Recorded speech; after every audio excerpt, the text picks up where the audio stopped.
আসসালামু আলাইকুম। যারা বলেন যে শোল মাছের ভিতরে পানি খারাপ হয়ে গেলে শোল মাছ মারা যায়, তাদের জন্য এই ভিডিওটি। শোল মাছের ভিতরে পানি খারাপ হলে কখনো মাছ মারা যায় না। তাই যদি যেত, তাহলে এখানে 3000-এর উপরে বাচ্চা আছে। এই যে জায়গাটুকু দেখতে পাচ্ছেন, এখানে 3000-এর উপরে বাচ্চা আছে এবং পানির পরিবেশ এমন, তাহলে এই মাছগুলোও তো মারা যেত। শোল মাছের অক্সিজেনের পরিমাণ কম লাগে, অধিক ঘনত্বে এ কারণে চাষ করা যায়।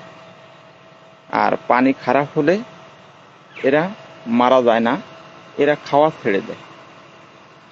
পানি খারাপ হওয়ার সাথে সাথে শোল মাছ আর খাবে না।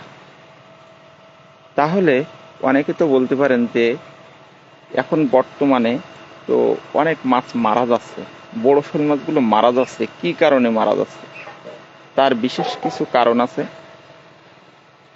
বিশেষ কিছু কারণে এই শোল মাছগুলো মারা যাচ্ছে। তো বিস্তারিত ভিডিও পরবর্তীতে অবশ্যই দেখবেন যে কি কারণে বড় শোল মাছগুলো মারা যাচ্ছে। আপনাদের একটা বাস্তব অভিজ্ঞতা দেখালাম যে এই পানি এরকম থাকলেও মাছ মারা যায় না। এ দেখেন ছোট বাচ্চাগুলো কিন্তু উঠতেছে, দেখা যায়।